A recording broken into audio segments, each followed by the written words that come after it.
Jadi kalau ada suatu negeri lalu dibinasakan oleh Allah, dibinasakan secara total atau diuji dengan bermacam-macam kesulitan, penyebabnya adalah satu, kadzab, mendustakan ayat Allah. Itulah satu ayat yang berisi janji dan ancaman, ya? Dan itu harus dipahami. Jadi kalau negeri kita ini, ya, mestinya kaya raya, gak terima kaya, kaya raya, ya?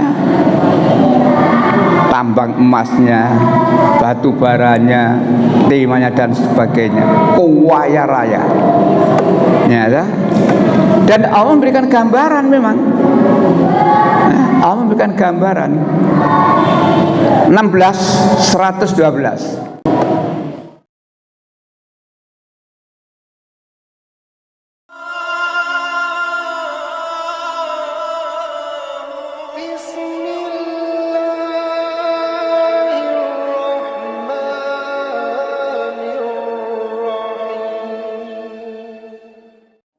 Assalamualaikum warahmatullahi wabarakatuh.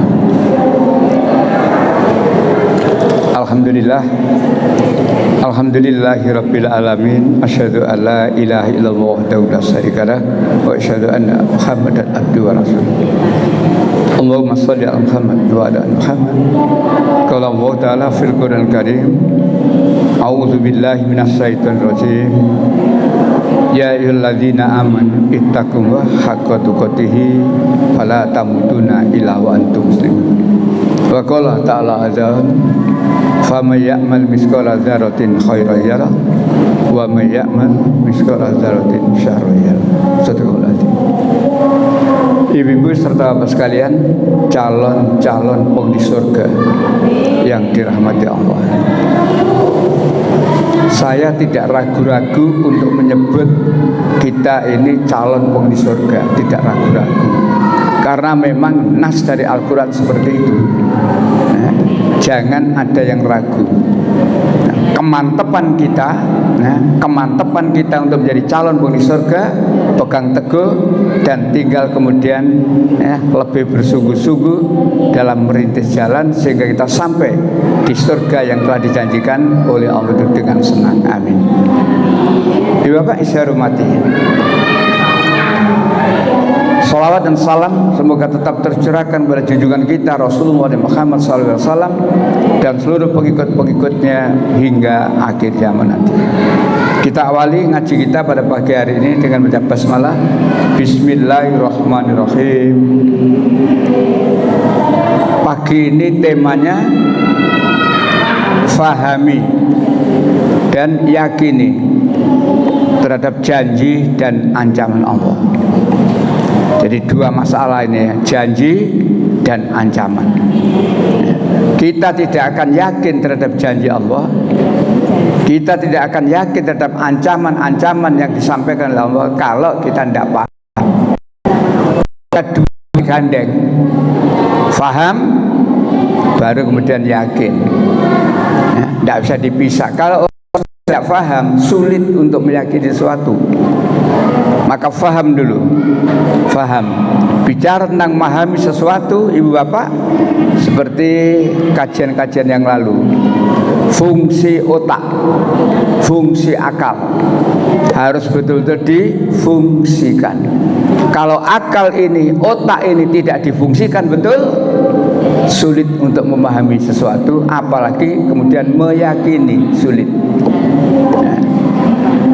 Memahami sesuatu yang sifatnya abstrak, ya, beda dengan yang nyata, mudah dipahami. Yang abstrak, ya, bil ghaibi, gaib, sulit untuk dipahami, karena memang namanya saja, ya, gaib, tidak bisa, ya, menggunakan panca indera kita saja, gaib, ya.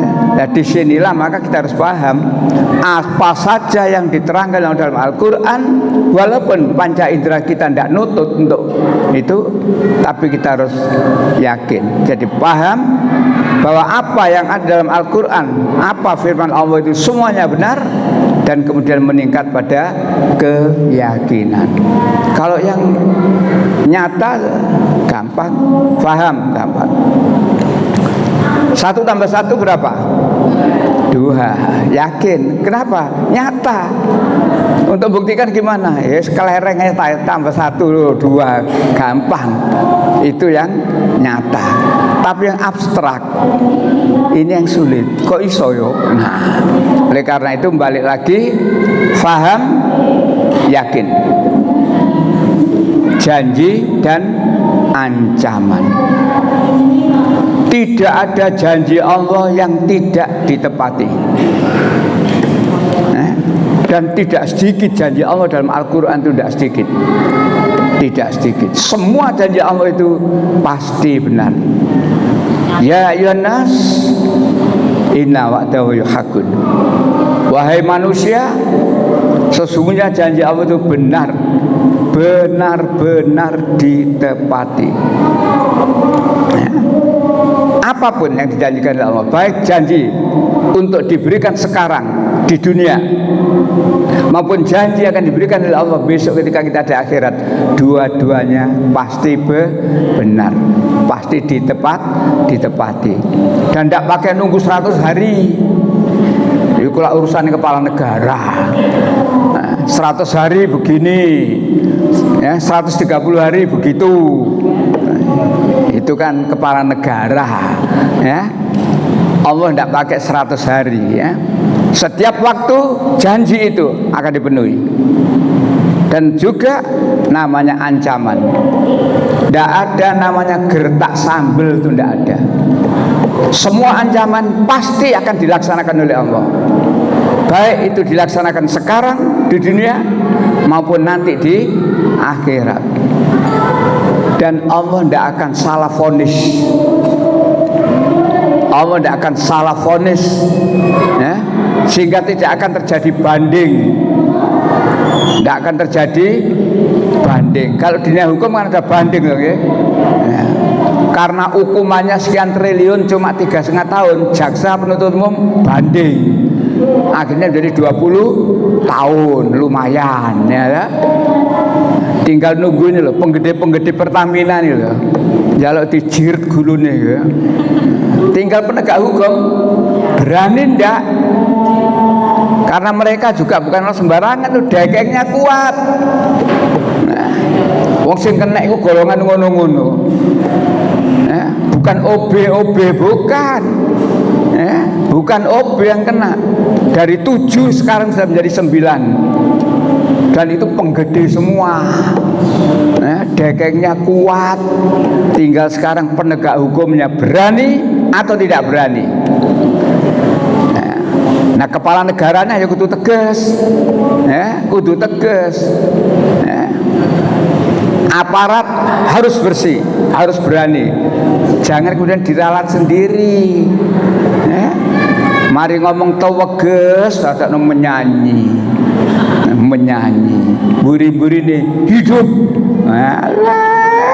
gak main, ya, gak main. Baik, ya Bapak yang saya hormati, faham dan yakin. Berbicara tentang memahami sesuatu, sekali lagi, perangkat yang diberikan oleh Allah kepada kita, terutama 3 unsur ini, PPH, terutama yang terakhir, hati. Pendengaran, penglihatan, dan hati atau akal harus difungsikan betul. La'alakum tashkurun, agar kamu bersyukur, agar kamu betul-betul memfungsikan, difungsikan betul pendengaran, difungsikan betul penglihatannya, lebih-lebih difungsikan betul akal, otaknya ini. Dengan memfungsikan PPH tadi, maka insya Allah kita pasti akan paham tentang sesuatu. tidak terjadi istilah sekarang gagal paham. Nah, sekarang kan sering terjadi gitu. Jangan sampai gagal paham. Nah, apa gagal paham itu? Salah menyimpulkan, gagal paham, salah mengerti sesuatu yang tidak boleh disembah, diyakini lalu disembah, itu gagal paham itu. Dengan kata lain tidak menggunakan otak, dengan kata lain tidak memfungsikan otaknya, gagal paham. Wong dia sendiri diciptakan, dia sendiri tidak bisa menciptakan, kok malah dijadikan sang pencipta lalu disembah-sembah. Islam ajarannya jelas, fungsikan PPH, pendengaran, penglihatan, dan hati, fungsikan betul. La'alakum taskurun, agar kamu bersyukur. Baik, ibu bapak yang saya hormati, janji Allah itu baik kepada perorangan, pada kaum, pada negeri dan sebagainya, semuanya diberikan janji oleh Allah. Dan tinggal sekarang yang diberikan janji, mau paham atau tidak. Yang terang, kalau otak ini difungsikan betul, akal ini dipergunakan betul, seperti kajian Kamis yang tempo hari itu, orang yang ulil albab menggunakan akal pikirannya, setelahnya mengingat Allah, memperhatikan apa-apa yang diciptakan oleh Allah, memikirkan apa-apa yang diciptakan oleh Allah, maka mereka berkata, Rabbana ma khalaqta hadza batilan. Ya Allah, tidak ada ya Allah dari ciptaanmu yang sia-sia. Semuanya membawa manfaat. Itu kalau otaknya, akalnya dipergunakan. Tapi kalau otaknya tidak digunakan, akalnya digunakan, kenapa kita pakai puasa? Nogosari enak kok oleh dipangan. Iku sik nogosari durung nogodina ya. Baik, ibu bapak yang saya hormati, kemudian janji Allah. Janji Allah banyak sekali dalam Al-Quran itu. Tinggal kita ketika kita membaca ayat yang berisi janji, salin di kertas. Janji tentang apa, janji tentang pendek kata, banyak sekali janji Allah yang diberikan kepada kita. Baik itu janji yang diberikan oleh Allah di dunia ini, maupun janji yang diberikan besok di akhirat. Misalkan Allah menjanjikan kepada orang yang beriman dan beramal soleh, gandengannya ancaman. Kalau orang yang beriman dan beramal soleh dijanjikan, dan janji itu nikmat. Tidak ada janji tidak nikmat itu. Semua janji itu nikmat. Makanya kita masyarakat nek dijanjeni itu gampang tergiur. Tidak ada janji tidak enak itu. Sing tidak enak itu jenenge enting-enting. Awas kan. Nah itu biku enting-enting. Nek janji mesti enak. Kalau kamu berinvest sekian, 1 bulan kamu dapatkan bagi hasil sekian, dan bagi hasilnya tinggi, bulan pertama dipenuhi bagi hasil bulan pertama, kedua ketiga dipenuhi, terus dirayu, nggak ditambah modalnya. Kalau modalnya ditambah, keuntunganmu akan semakin besar. Akhirnya kena investasi bodong, tertarik dengan bagi hasil yang sangat besar. Kan banyak gitu ya. Mulane ibu bapak nek dijanjeni ojo gampang apa man sing janjeni biasa ini wis kulino bujuk. Sing janjeni wis biasa bojo. Tukang bojo iku gak mandek-mandek. Kapan mandeke? Nek mati. Nek mati baru gak janjeni. Selagi sik iso janjeni, janjeni terus, Baik. Kepada orang yang beriman dan beramal soleh dijanjeni oleh Allah. Ada banyak ayat. Yang pada kesimpulannya saya ambil satu saja. Surat 2 ayat 82. Surat 2 Al-Baqarah 82. Ya. Monggo Bang, ya. Surah Al-Baqarah ayat 82. Nggih. Dan orang-orang yang beriman dan menjalankan mereka itu menghuni surga, mereka kekal dalam surga. Alladzina amanu wa amilus sholihah. Orang-orang yang beriman dan beramal soleh, mereka adalah penghuni surga. Mereka kekal di dalamnya. Nah, orang-orang ini ada yang laki-laki, ada yang perempuan. Orang-orang baik laki-laki maupun perempuan, dan mereka beramal soleh. Tapi tidak berdiri sendiri amal soleh itu, digandengi dengan wahwa mu'minun. Sedangkan mereka adalah orang yang beriman.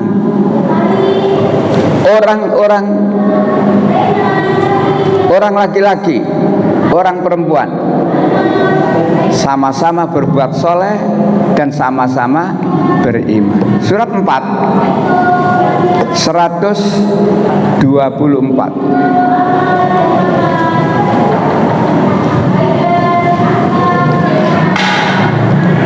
Surat 4 ya, 124.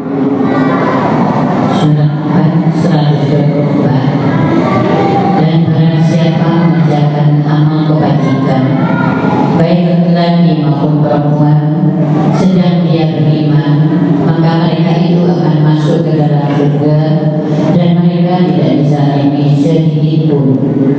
Jadi Islam tidak membedakan. Jadi urusan ibadah, janji dari Allah yang akan diberikan kepada orang yang beribadah, tidak pandang dia itu laki atau perempuan.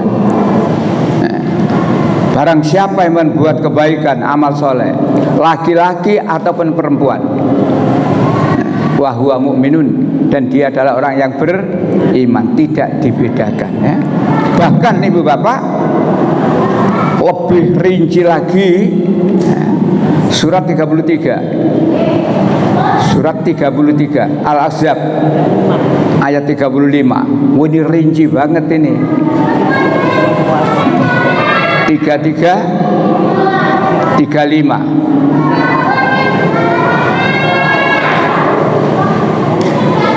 Monggo berduduk.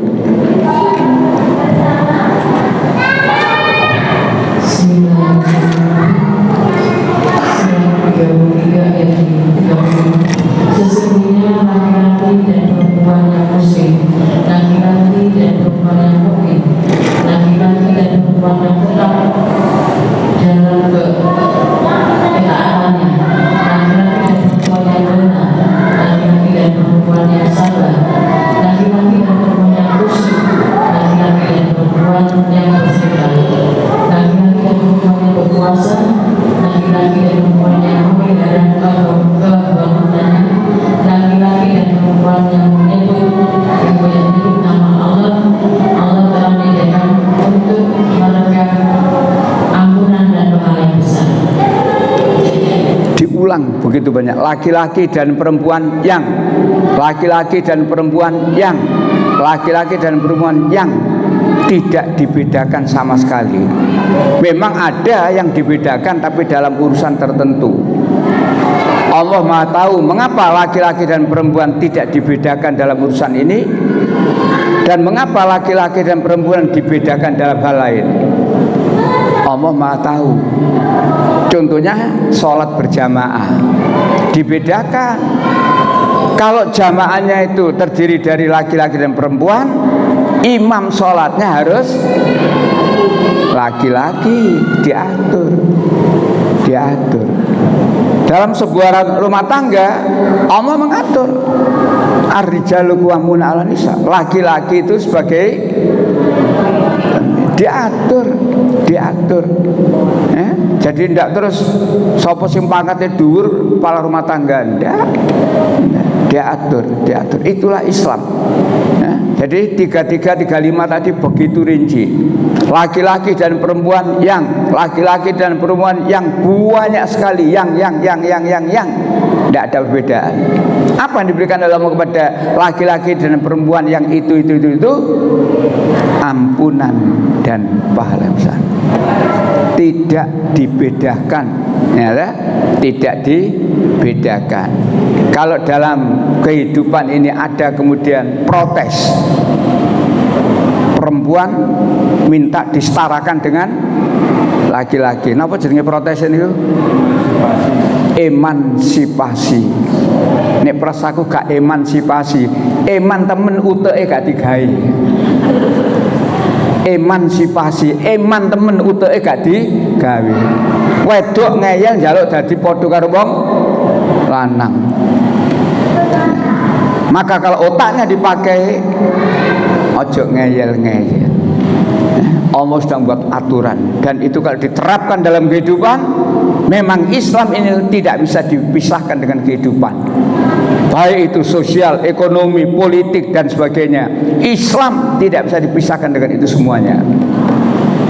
Baik, itulah janji Allah kepada orang-orang, laki-laki maupun perempuan yang beriman, yang mengerjakan amal soleh. Landasannya sekali lagi iman. Kembali ke 124 tadi, barang siapa yang berbuat amal soleh, berbuat kebaikan, laki-laki ataupun perempuan, sedangkan mereka adalah orang yang beriman. Di sini bedanya.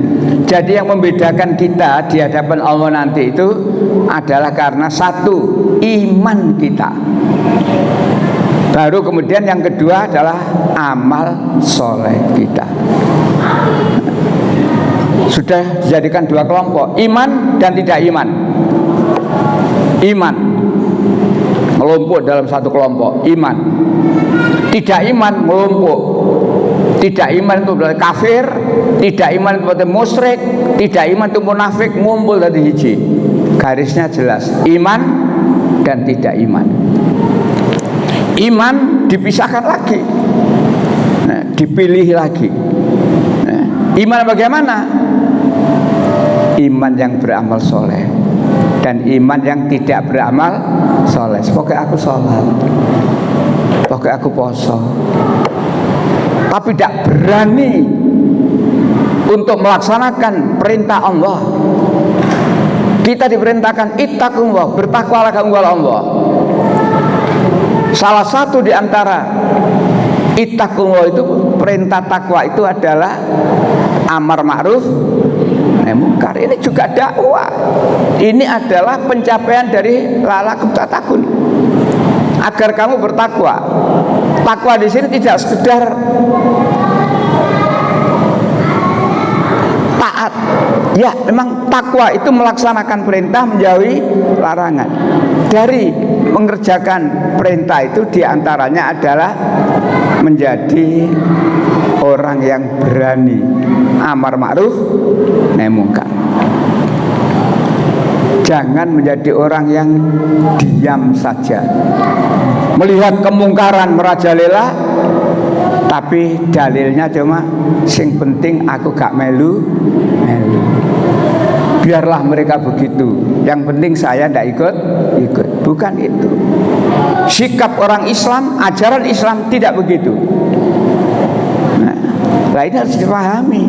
Orang Islam harus paham bahwa takwa itu jangan diartikan secara sempit, melaksanakan perintahnya, menjauhi larangannya. Jangan itu toh. Ya, memang melaksanakan perintah, apa saja perintah yang diberikan Allah kepada kita. Salah satu di antara perintahnya adalah wal takum minkum umat. Hendaklah ada di antara kamu segolongan umat, ya, segolongan umat yang bagaimana? Yang berbuat baik, mengajak manusia berbuat baik dan mencegah kemungkaran. Penutupnya gak gemen-gemen itu. Wa ulaika humul muflihun. Mereka itulah orang yang beruntung. Jadi kalau kita hidup ini ingin menjadi orang beruntung, ikut ambil bagian dakwah amar ma'ruf nahi mungkar. Lebih-lebih memperhatikan negara kita ini sedang sakit. Sampeyan krasa mboten Ibu Bapak nek negara niki sakit? Nek gak krasa ya gak apa-apa, gak krasa. Gak peka, sakit negeri kita ini sakit. Bahkan ibarat kapal ngono oleh iki ya. Kenapa? Kebijakan penguasa membingungkan, sakit. Nah tinggal kita ini dokter, tahu ada pasien itu segera ditangani supaya sembuh. Sama dengan ahli-ahli ekonomi mengajukan koreksi, kritik, mengingatkan kepada Pak Prabowo begini dan sebagainya. Itulah orang-orang yang bismillah untuk melaksanakan perintah Allah, yakni dakwah amar ma'ruf nahi mungkar. Kelompok yang beriman dibedakan. Beriman pasif, pokoknya aku sholat. Orang beriman sholat bagus lagi, bagus. Tapi kalah bagus dengan orang beriman bersolat dan berani dakwah lain. Dan dakwah itu Ibu Bapak diperlukan satu keberanian. Kenapa? Dakwah itu beresiko. Dakwah itu beresiko.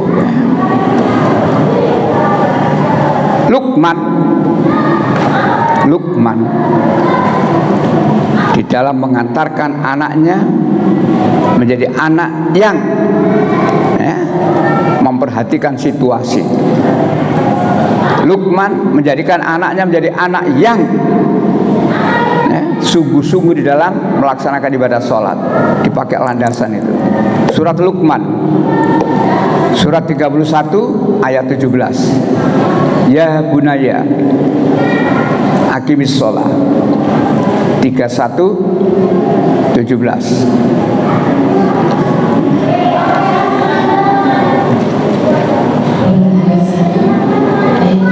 Iya.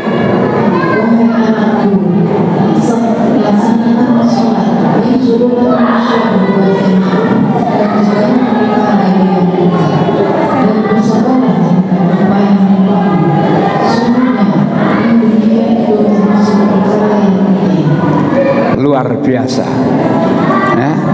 Itulah yang dilakukan Luqman terhadap anak-anaknya. Wahai anak-anakku, tegakkan sholat. Ayo kita ikuti. Kita, ibu bapak, ayo katakan pada anak-anak kita, ya bunaya, aqimis sholat. Tegakkan sholat. Bahkan di ayat yang lain ada ayat surat 20 132 itu ya. Wa'mur akhlaka bis sholat. Suruh keluargamu untuk sholat.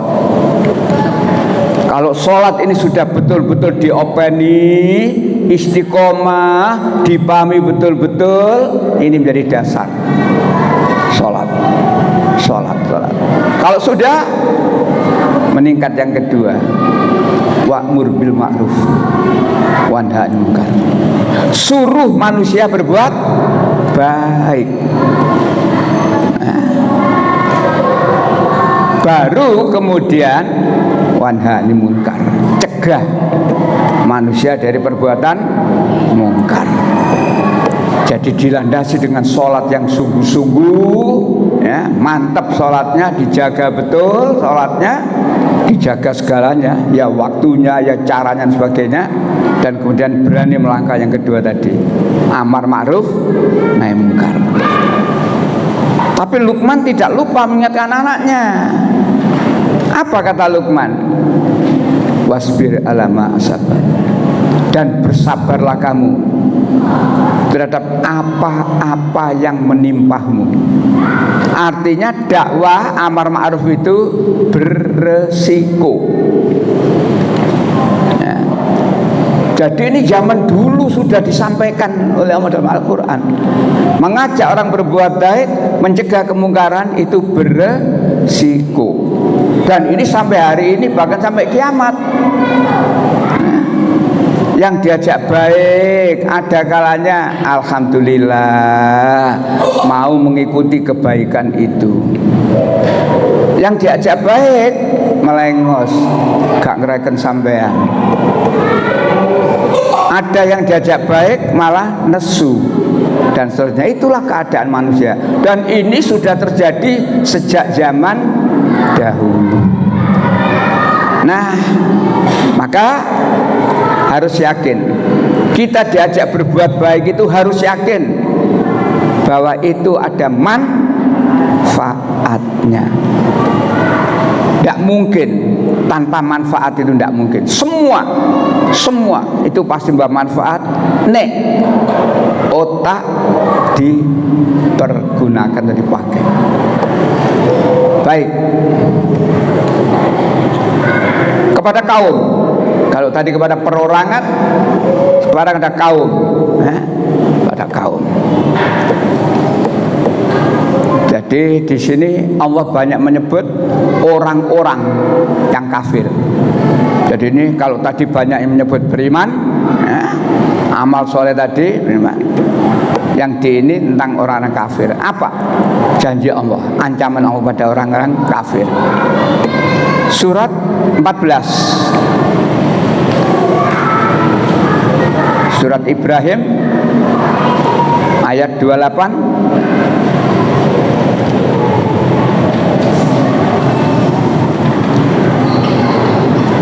Surat 14 Surat Ibrahim ayat 28. Bismillahirrahmanirrahim. Surat Ibrahim surat 14 ayat 28. Tidaklah kamu memperhatikan orang-orang yang telah mengingkar nikmat Allah dengan ingkar kepada Allah dan menjatuhkan kaumnya ke lubang binasa. Lanjut 29. Yaitu neraka jahanam, mereka masuk ke dalamnya, dan itulah seburuk-buruk tempat kediaman. Terakhir 30. Dan mereka orang-orang kafir itu telah menjadikan tandingan bagi Allah untuk menyesatkan manusia dari jalannya. Katakanlah Muhammad, bersenang-senanglah kamu karena sesungguhnya tempat kembalimu ke neraka. Jadi Allah menerangkan bagaimana orang-orang kafir itu menukar ayat-ayat Allah, janji-janji Allah dengan harga yang murah. Dia dijanjikan surga, kenikmatan, tapi ditukar dengan kehidupan sesaat, yakni dunia. Lalu orang kafir itu menurut penjenengan ada yang beramal betul? Orang kafir ada yang beramal?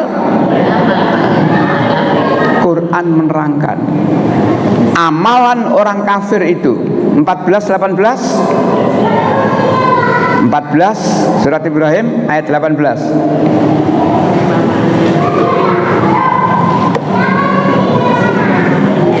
Ya. Perumpamaan amalan yang dilakukan oleh orang kafir. Ya. 14 18.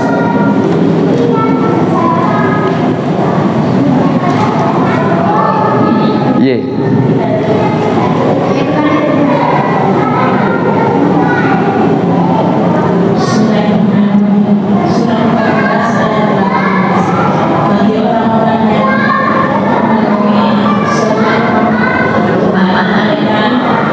Kok itu? Ayat ayatnya 18. Perumpamaan surat 14 ayatnya 18 ya. Perumpamaan orang-orang yang mengikat kepada Tuhannya, perbuatan mereka seperti abu yang ditiup oleh angin keras pada suatu hari yang berangin kencang. Mereka tidak kuasa mendatangkan Manfaat ya. sama sekali, dan apa yang telah mereka usahakan di dunia yang diberikan itu adalah kesesatan yang jauh. Itulah perumpamaan amalan yang dilakukan oleh orang-orang kafir ya, seperti debu ya, seperti debu di atas meja ini. Walaupun banyak debu, tapi kalau sudah dihempas oleh angin maka bersih, tidak tersisa sama sekali. Artinya orang yang kafir itu walaupun berbuat baik dalam kurung amal soleh, katakanlah begitu, tidak ada pahala sama sekali di sisi Allah ya. Bahkan di ayat yang lain, surat An-Nur surat 24 ya, surat 24 ayat 39. Silakan. Surat 24 ayat 39 ya, seperti Fata Morgana ya. Monggo.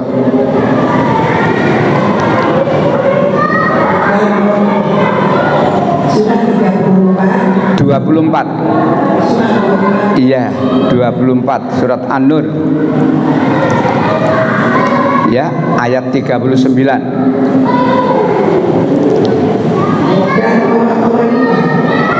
Dan orang-orang yang kafir, perbuatan mereka seperti Fata Morgana di tanah yang datar, yang disangka air oleh orang-orang yang dahaga. Tetapi apabila didatangi tidak ada apapun, dan didapatnya ketetapan Allah baginya, lalu Allah memberikan kepadanya perhitungan amal-amal dengan sempurna, dan Allah sangat cepat perhitungannya. Lanjut 40. Atau keadaan orang-orang kafir seperti gerak gurita di lautan yang dalam, yang diliputi oleh gelombang demi gelombang, di atasnya ada lagi awan gelap. Itulah gerak gurita yang berlapis-lapis. Apabila dia mengeluarkan tangannya, hampir tidak dapat melihatnya. Barang siapa tidak diberi cahaya petunjuk oleh Allah, maka dia tidak mempunyai cahaya sedikit pun. Begitulah Allah membuat perumpamaan dan supaya manusia paham, walaupun orang kafir itu pernah berbuat baik ya, tetapi kebaikan yang dilakukan oleh orang-orang kafir itu seperti debu yang dihempas angin keras, bagaikan Fata Morgana. Ibu masih ingat ketika Hajar dari Bukit Sofa menuju ke Bukit Marwah untuk mencarikan air untuk putranya yang bernama Ismail yang kehabisan bekal itu. Nun jauh di sana nampak seperti ada air, maka Hajar berlari kecil dari Sofa menuju ke Marwah. Nang kono tibake nggak ono apa-apa. Sama dengan jam 1 siang itu loh, di jalan raya kelihatan seperti nanti. Begitu kendaraan sampai situ, ternyata jalannya kering, Fata Morgana. Sama dengan ini, amalannya orang kafir itu ya, bagaikan Fata Morgana. Dia menganggap amalannya ada pahala yang besar di sisi Allah, padahal sebenarnya nol. Bahkan di ayat yang lain masih diterangkan di 3:117 itu ya. Jadi seperti tanaman yang dihempas dengan angin yang sangat dingin dan seterusnya. Baik, Itulah janji atau ancaman Allah kepada kelompok yang kafir, kelompok yang ingkar kepada Allah. Dan ini harus kita yakini. Harus kita yakini. Loh Pak, kok ada petani yang kafir tapi jaya Pak? Dia peternak ayam kafir Pak, tapi kok jaya Pak? Istijrat, diululu sama Allah. Kafir tapi jaya, kafir tapi sukses. Yang harus lebih kita waspadai adalah orang kafir yang sukses seperti ini. Kenapa? Di antara mereka orang yang kafir yang sukses itu kemudian ngomong pada masyarakat, gitu, koyo aku gitu, masih gadek sholat, sukses. Orang yang tekun sholat tapi sik melarat, gampang terpengaruh. Ini harus diwaspadai. Makanya Allah mengatakan, jangan kamu sekali-sekali terpedaya ya, oleh orang-orang kafir yang sukses dalam negeri itu. Itu hanya kenikmatan yang sesaat. Tetapi tempat kembalinya mereka adalah neraka. Jadi Allah menerangkan ini. Nah, ini kita harus paham, dan dengan kita paham tidak mudah tertipu dengan keadaan seperti itu. Kita lalu yakin saya harus tetap dengan keimanan saya, dengan keteguhan sholat saya dan sebagainya. Kalau saya sekarang ini belum sukses dari segi ekonomi, ini ujian. Memang hidup itu ada yang diberi rezeki longgar, ada yang belum longgar sebagainya. Nah, baik. Janji Allah dan sekaligus ancaman Allah kepada penduduk bangsa.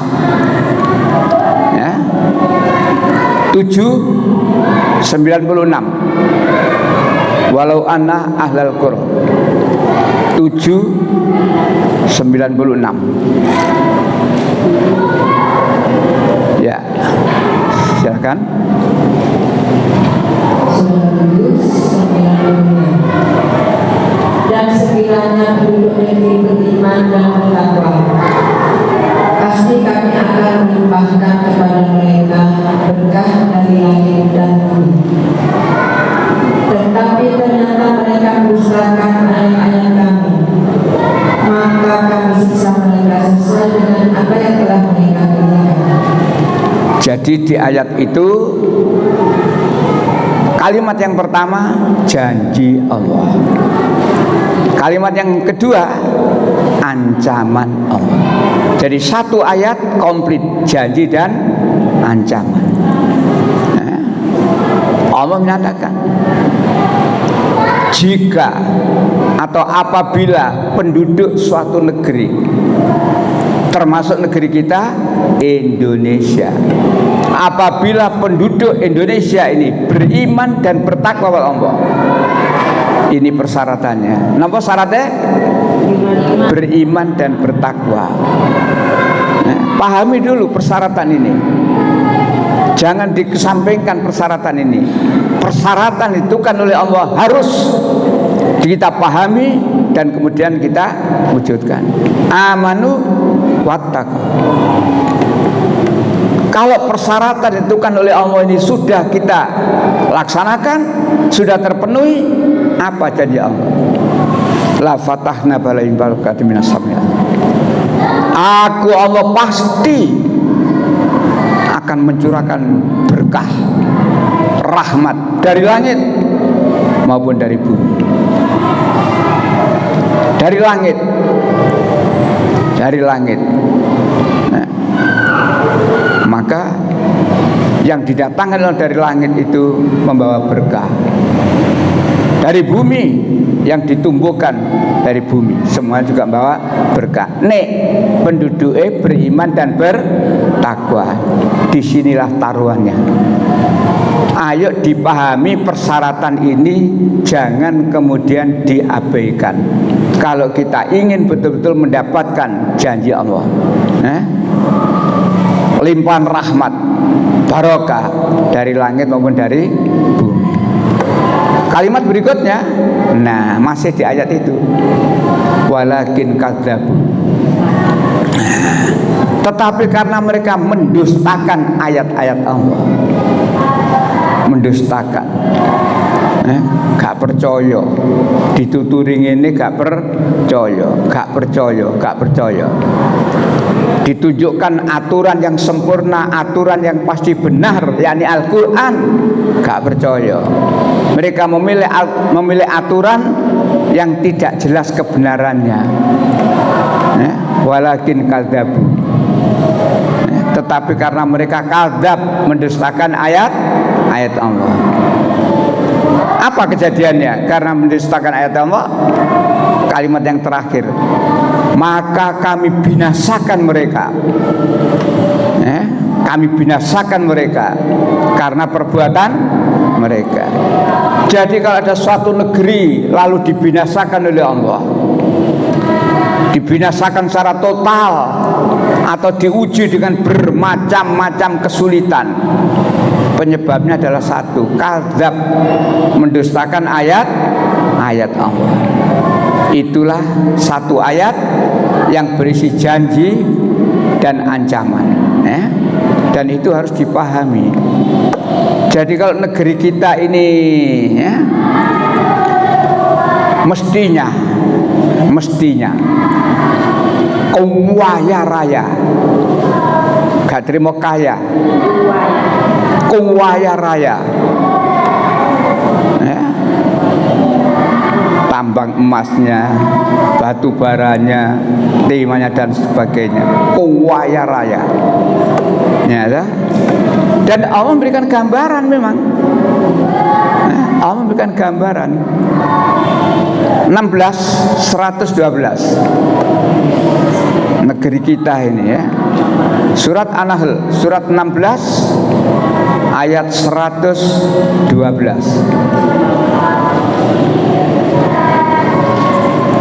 Jadi pemahaman harus 112 ya. Dan Allah telah membuat suatu perumpamaan dengan sebuah negeri yang dahulunya amat tenteram, bersih dan berlimpah dan berlimpah ruah dari segala tempat, tetapi penduduknya mengingkari nikmat Allah. Karena itu Allah menimpakan kepada mereka bencana kelaparan dan keracunan disebabkan apa yang mereka berbuat. Allah buat perumpamaan suatu negeri, suatu negeri aman, tentram, rezekinya melimpah ruah dari segala penjuru. Betapa nikmatnya negeri itu. Barangkali nenek moyang kita berkata, negeri itu Indonesia, Pak. Aman, tentram, rezekinya melimpah ruah dari segala penjuru. Tetapi penduduknya ingkarnya bagaimana? Dikasih rezeki melimpah ruah, mulutnya ngomong alhamdulillah, tapi perilakunya dihabisi untuk keluarganya sendiri, dihabisi untuk partainya sendiri. Padahal kemakmuran yang ada itu adalah untuk kemakmuran masyarakat, tidak hanya untuk satu golongan, tidak untuk satu keluarga saja. Inilah yang banyak terjadi di Indonesia. Pengertian ingkar itu tidak dikelola dengan sebenarnya, sehingga hasil yang begitu banyak, rezeki yang melimpah ruah tadi tidak dinikmati oleh masyarakat bangsa itu, tapi dinikmati oleh segolongan kecil, para pengelola itu sendiri. Nah, itulah juga mengapa negeri itu dihancurkan oleh Allah. Jadi kita pahami penyebabnya dulu, baru kemudian ancamannya. Kalau tadi surat 16 Sekarang surat 17 Al-Isra atau surat Bani Israel ayat 16.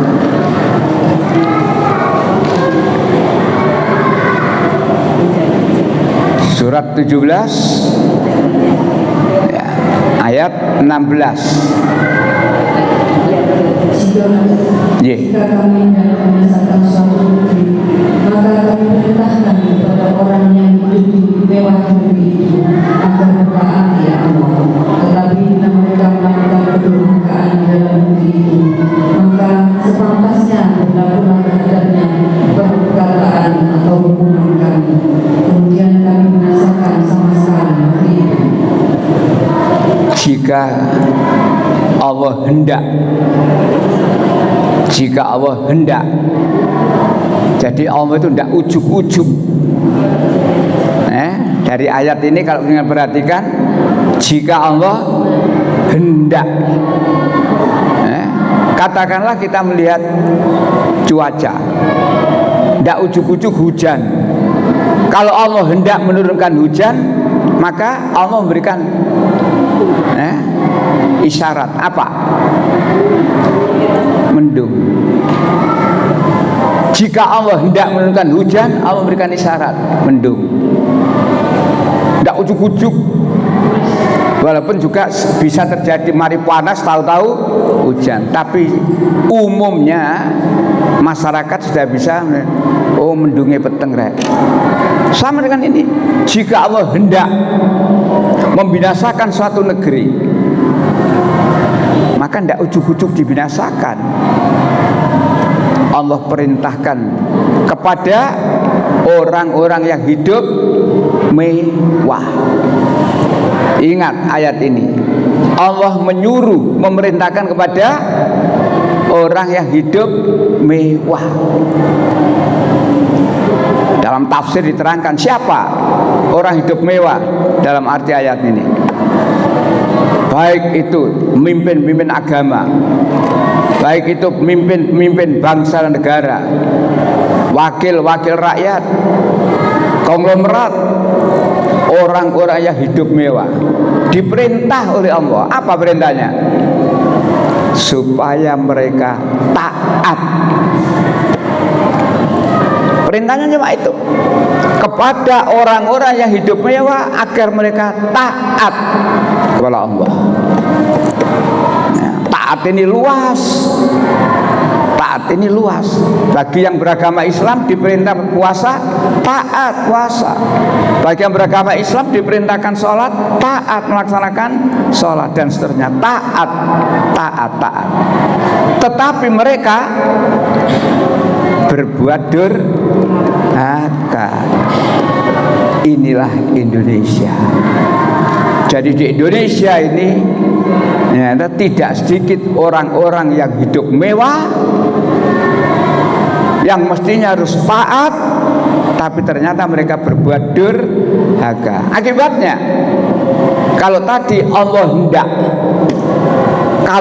hendak membinasakan, sudah tidak lagi hendak, langsung negeri itu dibinasakan karena perbuatan manusia itu sendiri. Nah, ini harus dipahami.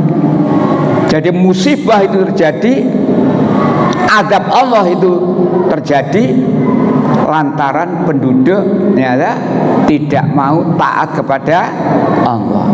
Ini harus paham dulu. Jangan menuduh Allah itu dolim. Jangan, Allah tidak dolim. Yang dolim siapa? Manusianya yang dolim. Allah tidak dolim. Coba lihat 10:44. Allah tidak dolim. Ya. Silakan 10 surat Yunus ayat 44.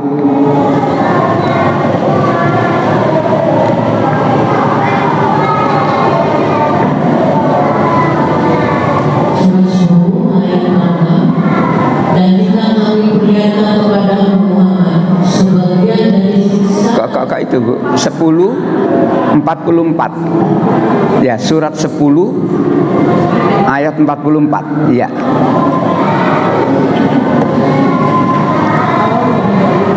Ya, silakan. Sesungguhnya Allah tidak menzalimi manusia sedikit pun, tetapi manusia itulah yang menzalimi dirinya sendiri. Sesungguhnya Allah tidak mendolimi manusia sedikit pun. Ya. Nah, kalau Allah dolim dan dia manusia, sesungguhnya Allah tidak mendolimi manusia sedikit pun, tetapi manusia itulah yang mendolimi diri sendiri. Disuruh bertauhid, sik nyembah kepada selain Allah. Disuruh mencari rezeki halalan thayyibah, sik nekat mencari rezeki yang haram, dan sebagainya dan sebagainya. Dolim, mendolimi diri sendiri. Dan akibat dia berbuat dolim, maka Allah memberikan hukuman sesuai dengan perbuatannya. Ini harus diyakini. Paham penyebabnya dan juga pada akhirnya bagaimana. Jadi antara penyebab harus dipahami dulu. Sama dengan kita kesehatan ini. Ketika kita batuk harus dicari apa watuk, pakai goreng-goreng. Saya itu ingat kalau ke dokter pesennya sering ngono, jangan banyak makan gorengnya dan seterusnya. Padahal enak goreng-gorengan itu. Harus paham dulu, harus paham. Kenapa?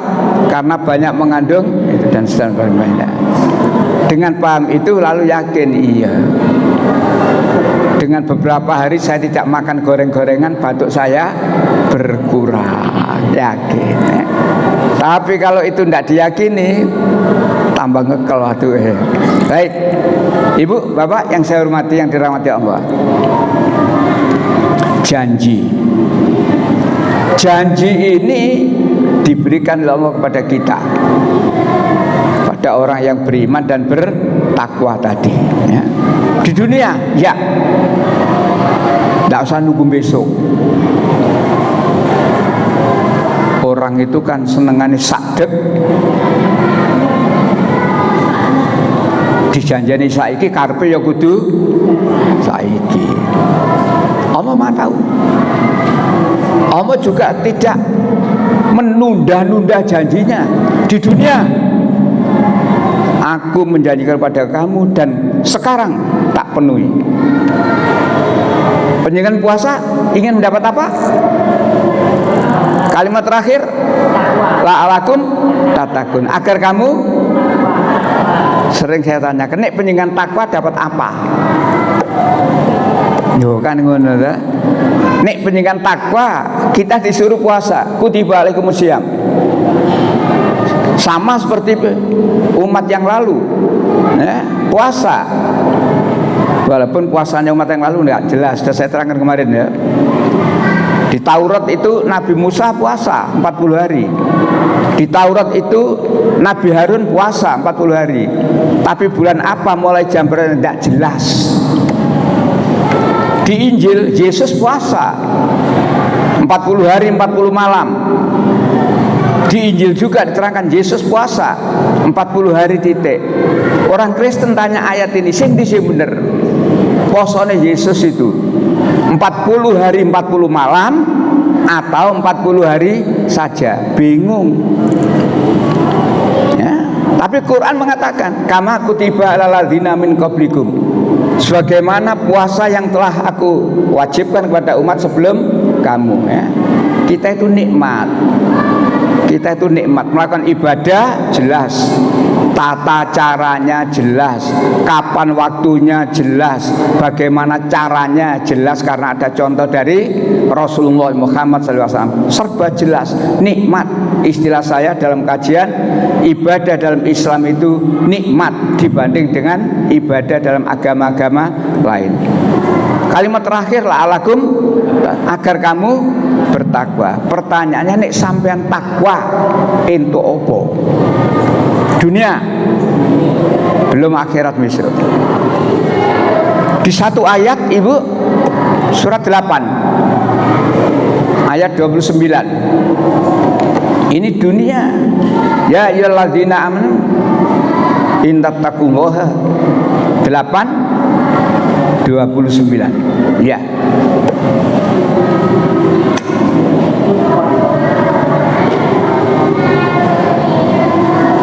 Ketemu surat 8 ayat 29.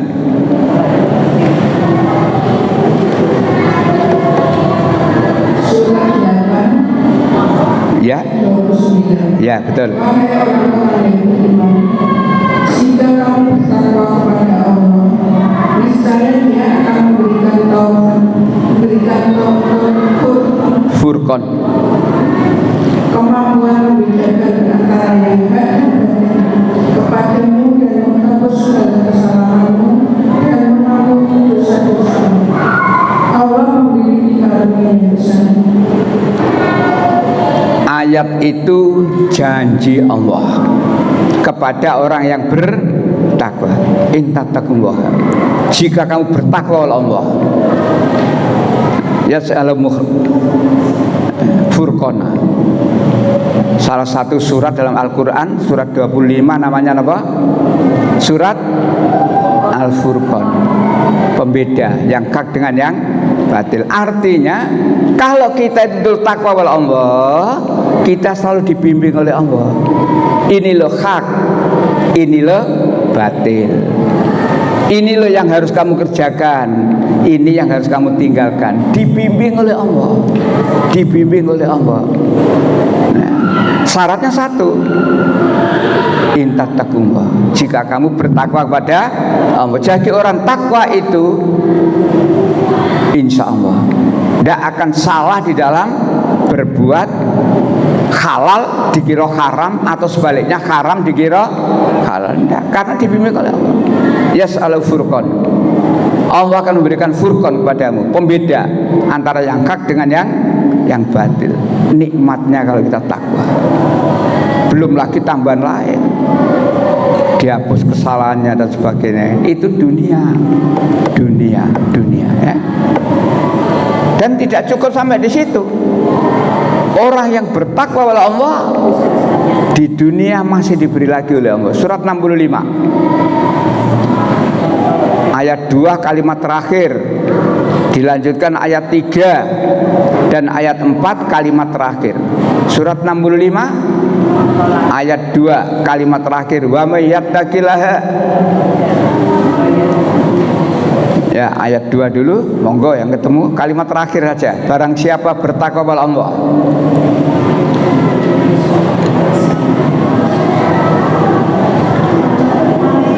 Ya, 65 ayat 2 kalimat terakhir.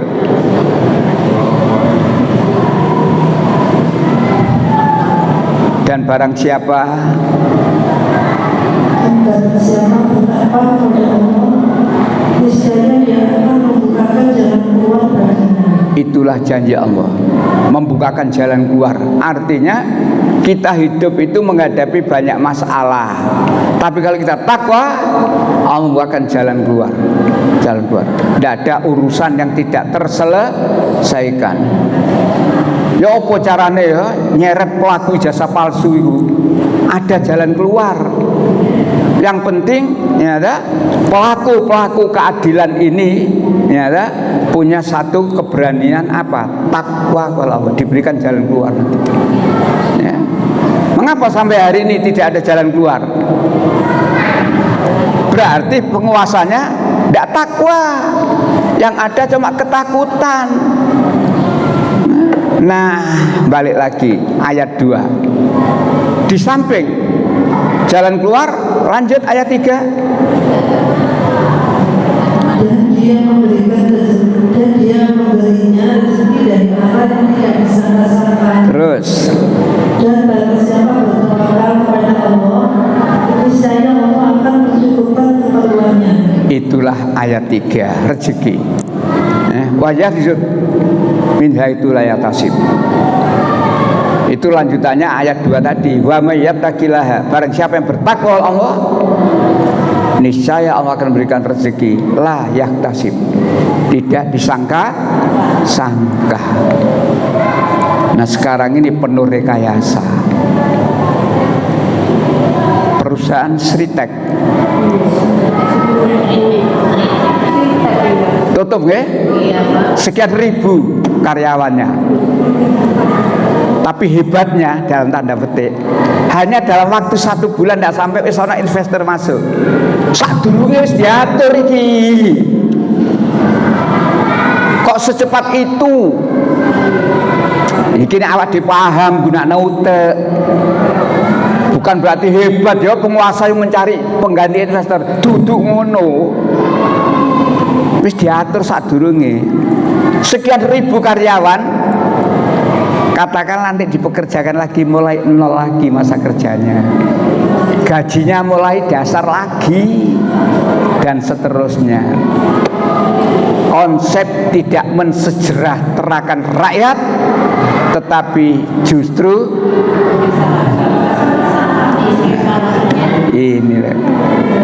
ini yang harus dipahami.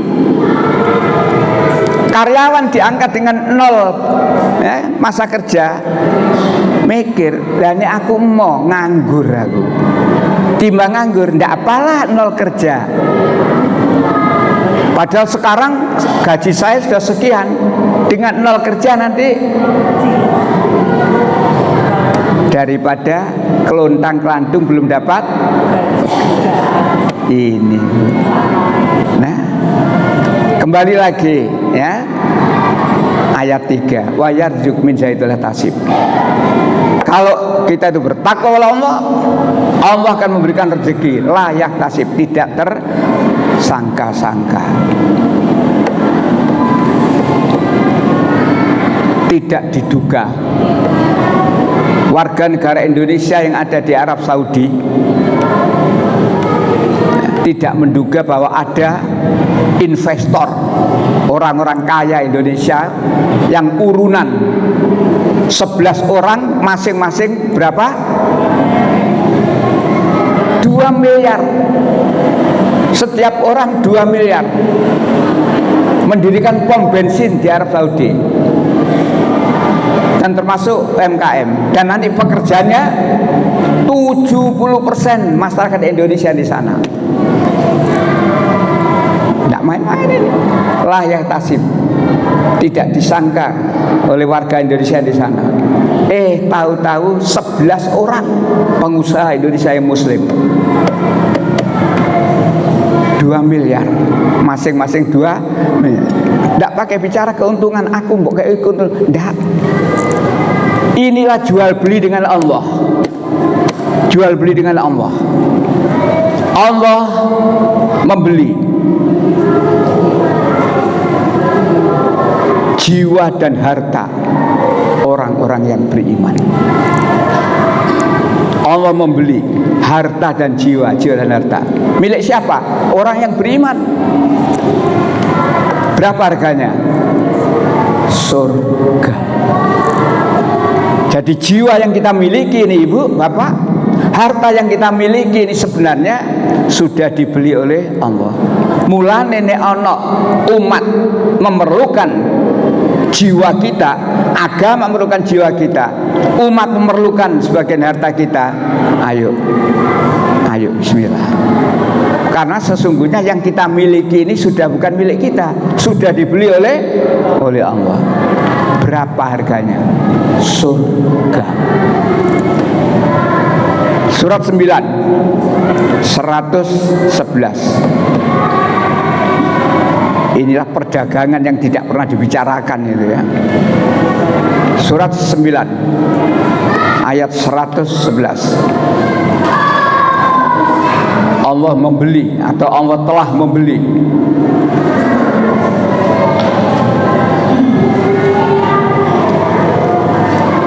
ketemu? Allah membeli dari orang-orang mukmin, baik dari maupun harta mereka, dengan memberikan surga untuk mereka. Mereka berperang di jalan Allah, sehingga mereka menikmati dunia sebagai janji yang benar dari Allah di dalam Taurat, Injil dan Al-Quran.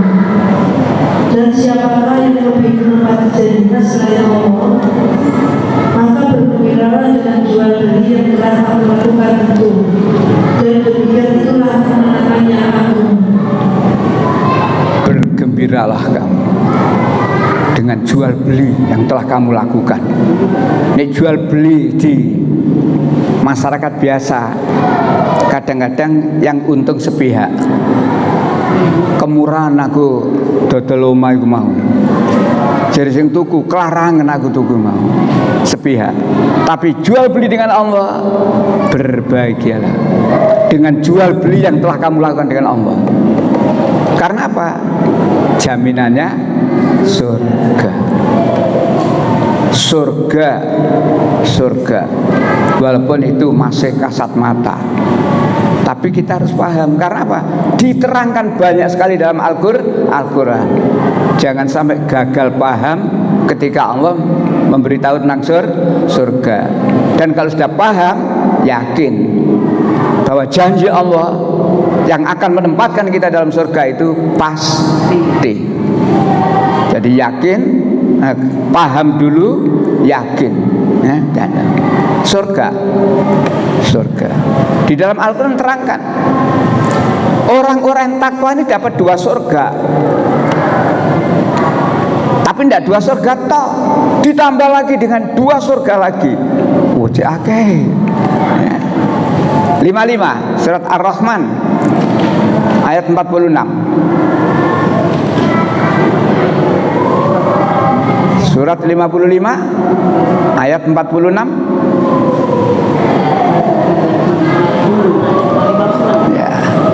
Ya, ketemu? Surat 55 Ar-Rahman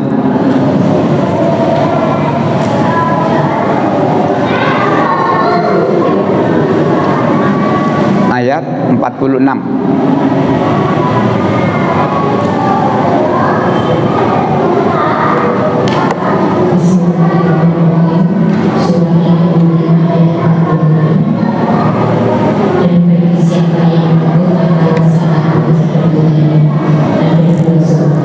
Ada 2 surga.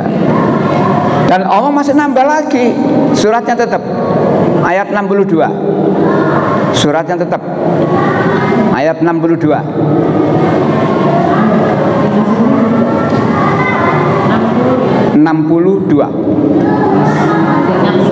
Ya.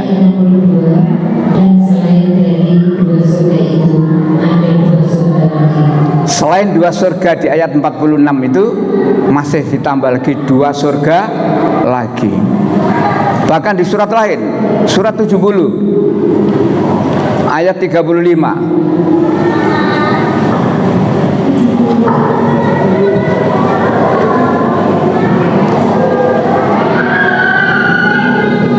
Surat 70 ayat 35.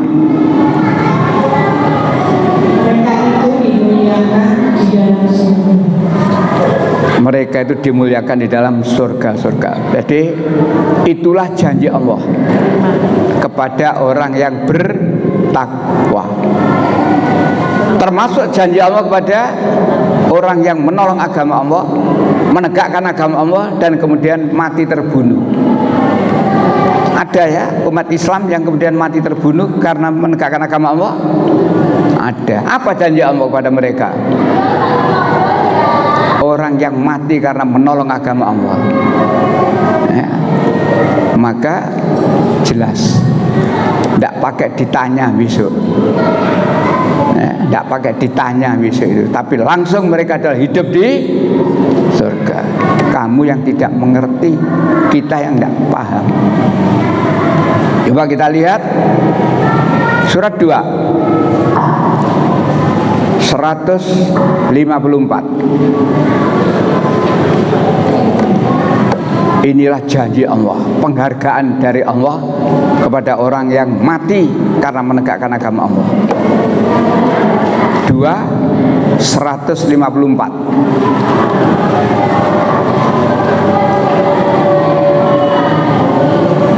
Ye, ketemu?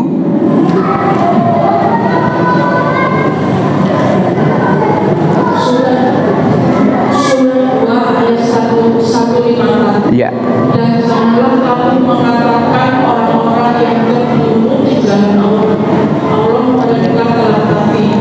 Sebenarnya mereka hidup, tetapi kamu tidak Jangan kamu katakan, jangan kamu mengira, jangan kamu anggap orang-orang yang terbunuh di jalan Allah, orang-orang terbunuh di jalan, artinya menegakkan kebenaran agama Islam, termasuk amar ma'ruf nahi mungkar, ini adalah dalam rangka menegakkan agama Allah, lalu mereka terbunuh. Jangan kamu katakan mati. Ya memang mati, roh berpisah dengan jasad, tapi pada hakikatnya mereka itu langsung hidup di sisi Allah. Kita yang tidak mengerti. Jadi tidak pakai diproses, ditanya man robbuka, sapa pangeranmu dan sebagainya. Tidak.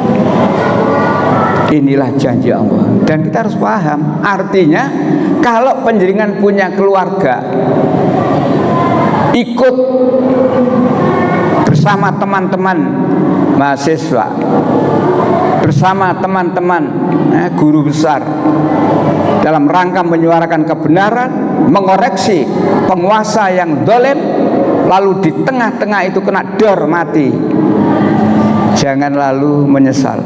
Tak cegah kalau melu sik. Justru kita harus alhamdulillah, satu di antara keluargaku langsung hidup di sisi Allah, karena dia mati dalam rangka menegakkan agama Allah. Seorang ibu janda, tidak punya suami. Oh iya, janda ya mesti tidak punya suami. Punya 2 anak laki-laki dewasa. Suatu ketika anak yang barat ikut berperang menegakkan agama Allah, dan kemudian ada kabar ibu fulan mati. Dia nangis. Wajar, ditinggal mati anak mesti nangis, ditinggal mati keluarga mesti nangis, wajar nangis. Tapi kemudian masyarakat menghibur, sabar bu, sing ikhlas ya bu, dan sebagainya, menghibur. Apa kata ibu tadi? Kamu mengira saya nangis itu karena sedih? Bukan, saya menangis bukan karena sedih. Lah terus sampe nangis nyapo? Saya menangis itu bukan nangis sing wis mati. Sing mati karuan, dia hidup di sisi Allah. Lah terus sampean menangis itu kena apa? Saya nangis tuh memikirkan adiknya. Apakah besok juga bisa mati syahid seperti kakaknya? Ngono ibu. Awak dene nangis sak siji maneh ta. Nangis siji maneh nangis dunia. Lah yo tak jagakno dadi tiang rumah tangga dan seterusnya, nangis. Ini nangis agama. Lain waktu terjadi peperangan lagi, adiknya juga ikut dan kemudian mati, terbunuh. Disampaikan lagi kepada ibu ini, lalu ibu ini tersenyum tertawa. Alhamdulillah. Loh, stres iki. Ditinggal anak yang mati kok malah tersenyum, alhamdulillah. Stres? Enggak, saya enggak stres. Normal. Kenapa saya ucapkan alhamdulillah saya tersenyum?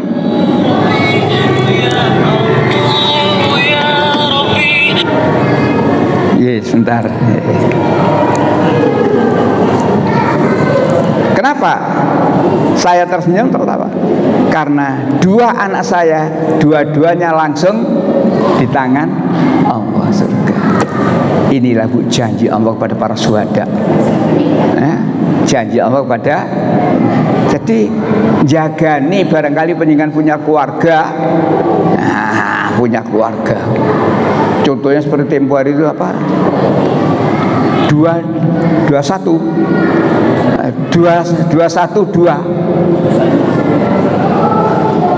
berapa tahun yang lalu itu bu? Ya, lalu kena dor mati. Udah yakin. Yang penting niatnya karena landasannya karena iman, niat karena Allah, benar-benar mengharap ridha Allah. Jangan niat gagah-gagahan. Jangan ditambahin niat. Kepengen roh Monas. Wes kesampaikan itu niat untuk menegakkan agama. Baiklah, Bapak saya hormati. Masih ada waktu. Monggo yang ingin menyampaikan sesuatu. Jadi paham dalam urusan itu harus. Supaya kita paham tentang satu urusan, sekali lagi otaknya harus dipakai. Setelahnya paham, ayo diyakini. Baik yang itu kasat mata maupun yang itu yang gaib, tidak bisa dilihat oleh mata kita, tapi diterangkan dalam Al-Quran. Yakin, termasuk ancamannya. Tidak ada ancaman yang luput di dunia. Ancamannya diterapkan, di akhirat juga pasti. Monggo, mungkin ada yang ingin sampaikan, silakan Bapak. Waalaikumsalam warahmatullahi wabarakatuh. Ya, Mike.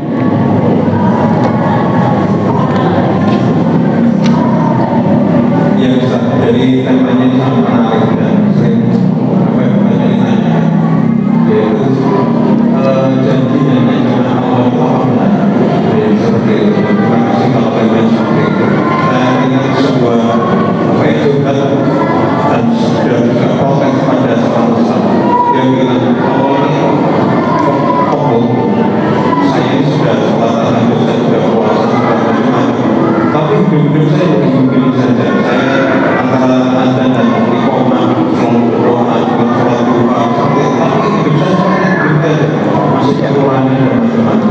Saya kadang-kadang begini, tapi gimana cara menjawab untuk mereka ini bahwa janji Allah yang di dunia ini benar atau kalau di akhirat mungkin kita nggak tahu, tapi yang di akhirat ini apakah gimana cara melihat bahwa janji Allah di dunia ini benar atau tidak? Ya. Jadi bahagia, ukuran bahagia tidak selalu uangnya banyak. Memang banyak uang itu bisa menjadi bahagia, tapi tidak selalu orang yang uangnya banyak itu bahagia. Orang yang memegang tampuk kekuasaan memang bahagia, tetapi tidak selalu mereka yang pegang kekuasaan itu bahagia. Jadi bahagia itu jangan diukur dengan hanya satu ukuran. Apalagi dikaitkan kurang opo aku ini. Aku wis poso sunah, aku wis tahajud, aku wis, tapi kok masih begini saja. Justru kebahagiaan itu adalah ketentraman. Dengan kita melakukan ibadah sholat, dengan kita mentaati perintah-perintahnya, bahagia. Walaupun secara materi barangkali masih ngontrak, kendaraan saya koyok ngono dan seterusnya. Orang melihat kita tidak bahagia karena ukurannya materi, ukurannya kedudukan. Tapi sebenarnya kebahagiaan itu Allah akan memberikan ketentraman. Kebahagiaan itu urusan jiwa. Untuk itu ibu bapak, barangkali kita masih terdapat seperti itu, jangan gelisah. Lah iya ya kurang apa aku iki. Apalagi terus melangkah pada berikutnya, Gusti Allah bujuk, kon kafir. Ada yang mengatakan Allah bujuk kafir. Justru Allah itu ngeman kita. Karena kalau kamu diberikan kemudahan seperti itu tadi, jangan-jangan kamu menjadi sombong. Seperti kaum Saba di surat Saba itu, didatangi Nabi, diberikan keterangan oleh Nabi, dia berkata, aku menolak, aku tidak akan percaya dengan apa yang kamu sampaikan. Loh, Nabi ditolak mentah-mentah. Apa alasannya? Aku lebih banyak diberikan harta daripada kamu. Pengikutku lebih baik daripada pengikut. Jadi kalau kita baru diberi seperti ini, alhamdulillah. Jangan lalu janji Allah ini temen apa ora? Ini ujian bagi kita, Bapak. Makanya saya katakan kita harus paham dulu dengan janji Allah yang kasat mata dengan janji Allah yang pasti nanti itu. Ya, gaib. Saya kira begitu, Pak Yusuf. Iya. Iya, Ibu. Waalaikumsalam warahmatullahi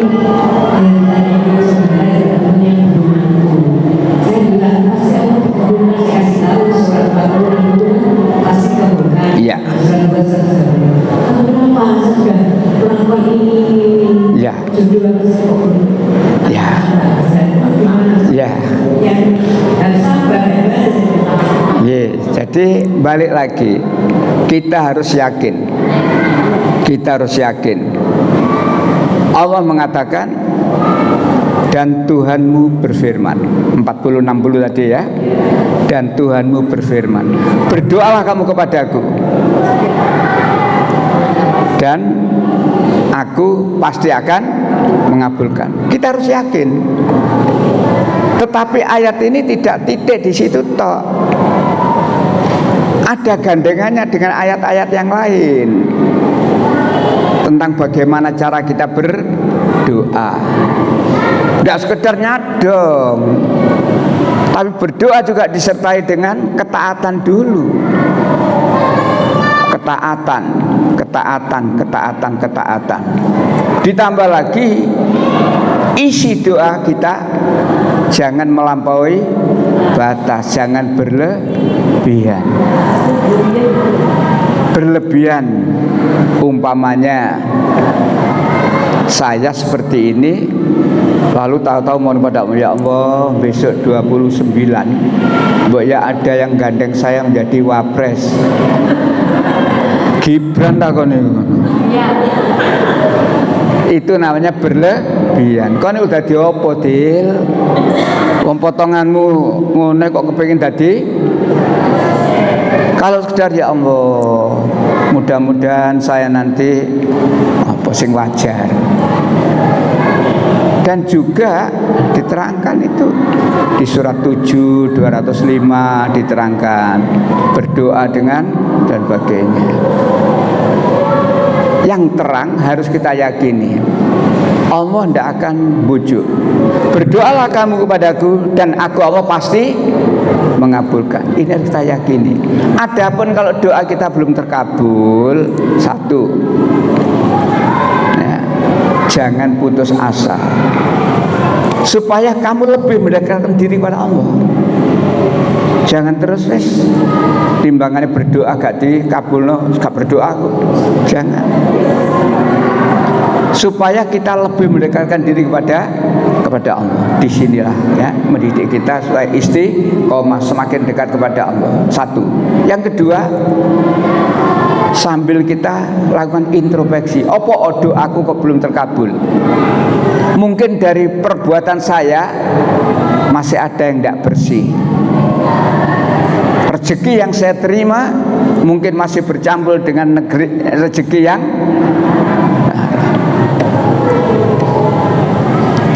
perbuatan saya yang lain barangkali masih banyak yang menyalahi aturan Allah. Disinilah kenapa Allah belum segera mengabulkan doa kita. Memang kalau nuruti keinginan manusia itu sekarang berdoa, sekarang minta jadi, minta terkabul. Manusia memang. Tapi ini harus diperhatikan. Dengan doa tertunda, Allah pasti mengabulkan. Cuma ada kalanya segera dikabulkan, ada kalanya saat bertunda. Surat Rum kan begitu, kalah langsung. Tapi akhirnya di waktu lain akhirnya bisa mendapat kemenangan. Diperlukan kesabaran, ketabahan sambil koreksi. Mengapa kita perang kalah? Nah, dan seterusnya. Itulah indah Islam, dipahami penyebabnya dan diyakini janji Allah itu pasti benar, supaya kita tidak mudah putus asa. Karena putus asa itu adalah sesat. Kan di ayat surat 39 ya, itu ya, yang itu diterangkan loh. Jangan kamu berputus asa dari rahmat Tuhanmu. diterangkan itu ya. Itu ya. Baik, ada lagi? Ya, silakan Ibu. Waalaikumsalam. Ya. Al-Baqarah ayat 149. Ya. Dan dari manapun engkau Muhammad keluar, hadapkanlah wajahmu ke arah Masjidil Haram. Ya. Sesungguhnya itu benar-benar ketentuan dari Tuhanmu. Allah tidak lengah terhadap apa yang kamu kerjakan. Apa kita juga mengikuti seperti itu. Jadi tuan rumah kita menghadap ke kiblat.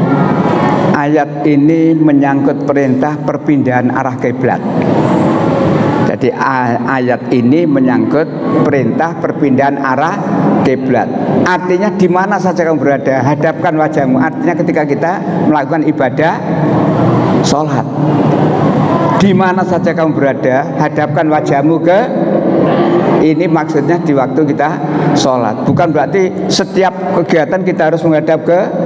Nah, jadi ini perintah perpindahan arah kiblat. Dan kemudian kemana saja kamu berada, di mana saja kamu berada, hadapkan wajahmu. Itu artinya waktu sholat. Jadi di mana saja umat Islam di sholat harus menghadap ke kiblat. Mana kiblat kita? Masjidil Haram yang di tengah-tengahnya ada Ka'bah. Loh, wong Islam nyembah batu? Enggak. Ka'bah bukan kita sembah. Ka'bah itu hanya pusat hadap di mana umat Islam melakukan ibadah sholat. Jadi bukan menyembah, tapi hanya hadap. Karena orang Kristen katanya nyembah begitu. Mereka menuduh saya nyembah patungnya Yesus, tapi ternyata dia sendiri menyembah batu. Tidak, kami tidak menyembah batu. Begitu Ibu. Ya, jadi perintah itu perintah waktu kita ibadah sholat. Di mana saja kamu berada, hadapkan wajahmu ya ke ya. Dulu terakhir. Ya.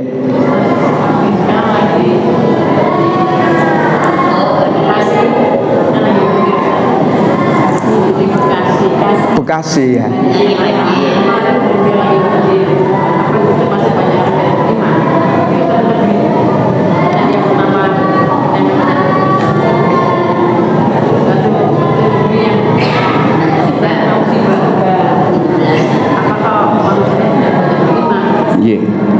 Jadi balik lagi ya, Allah juga berfirman di ayat yang lain, dan hendaklah kamu ya, takut kepada Allah. Kalau musibah Allah itu tidak hanya menimpa kepada orang yang kafir saja, tapi juga menimpa orang yang beriman. Jadi kalau musibah itu datang, banjir besar datang, tidak hanya gereja pura yang ambruk, masjid juga ambruk. Tidak hanya orang kafir tok yang tenggelam, orang beriman juga bisa tenggelam. Surat berapa? 100. Saya kalau di panti sering gitu. Mari nerang itu takokno. Ayo surat berapa? 50. Surat 8 ayat 25. Takutlah kamu oleh Allah. Surat 8 ayat surat Al-Anfal ayat 25. Takutlah kamu oleh Allah terhadap musibah. Yang kalau musibah itu datang tidak hanya mengenai orang kafir saja, tapi termasuk orang beriman dan orang kemana. Gunung meletus, rumah sekitarnya kena dan seterusnya. Artinya dalam kehidupan sehari-hari jangan kita hanya mikir dirinya sendiri ya, mengingatkan orang-orang kafir itu. Baik, lalu bagaimana tentang orang-orang yang mati? Kafir mati karena musibah, iman mati karena musibah.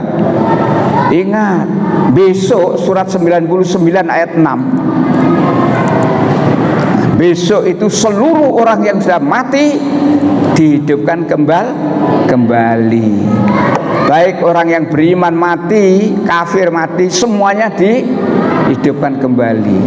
Lalu apa? Fama ya'mal miskala dzarratin khairan yarah. Disitulah nanti akan dapat pembalasan.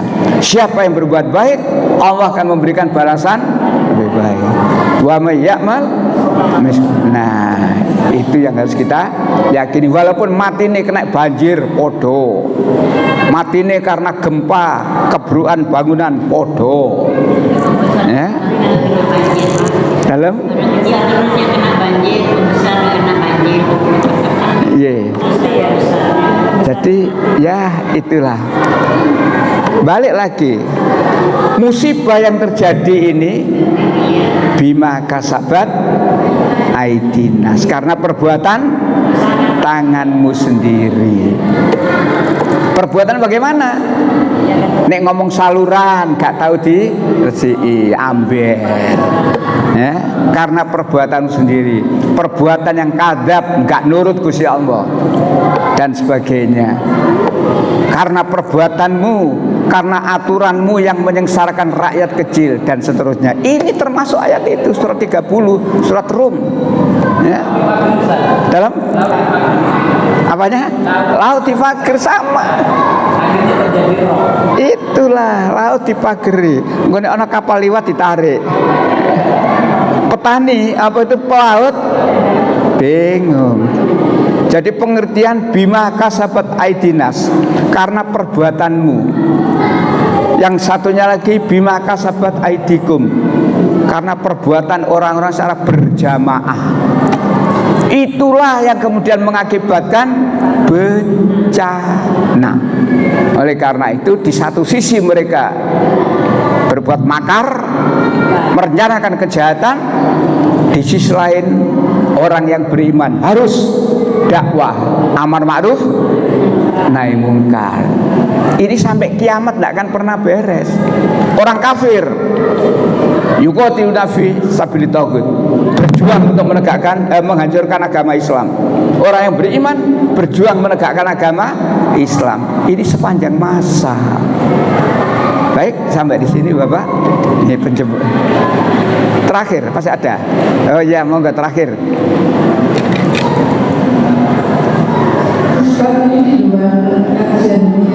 Ya.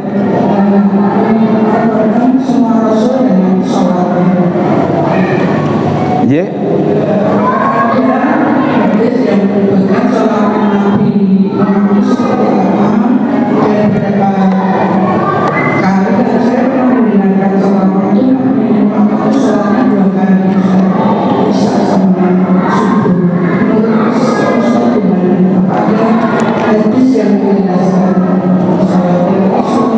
Nabi Muhammad, kalau kita kembali pada Nabi Muhammad, kembalinya kepada oleh-olehnya Isra Mi'raj. Diperintah berapa kali sholatnya Nabi Muhammad itu? Itu tidaknya pada umatnya Muhammad toh. Kita sholat niru siapa? Berarti kita 5 waktu itu niru siapa? Berarti sholatnya Nabi Muhammad berapa kali? Gitu loh ya. Jadi sholat 5 kali sehari semalam itu oleh-oleh dari Isra Mi'raj. Tidaknya perintah kepada Muhammad tok, tapi juga kepada umatnya. Umat sholat ini niru siapa? Laqad kana lakum fi rasulillahi uswatun, mencontoh. Kalau Rasulullah sholatnya 2 kali, mengapa kita 5 kali? No, tidak. Rasulullah sholatnya juga 5 kali. Ye.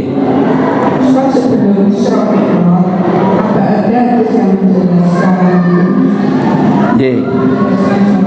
Jadi kalau ada hadis seperti itu, kalau saya menyatakan hadis itu ya dhaif, tidak ada dasar itu.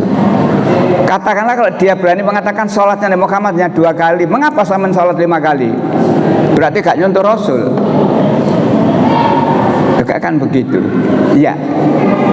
Monggo Buning, dibantu apa? Oh. Sebelum Isra Mi'raj. Ya. Oh gitu. Begini Ibu, jadi kalau tidak ada satu keterangan yang jelas kedudukannya, jadi kalau itu hadis belum jelas kedudukannya hadis sahih tidak, jangan cepat percaya. Karena sebelum Isra Mi'raj arah hadapnya pun beda. Tidak ke Masjidil Haram, tapi ke Masjidil Aqsa. Berapa rakaatnya? Wallahu alam, belum diketahui. Ya, belum diketahui berapa.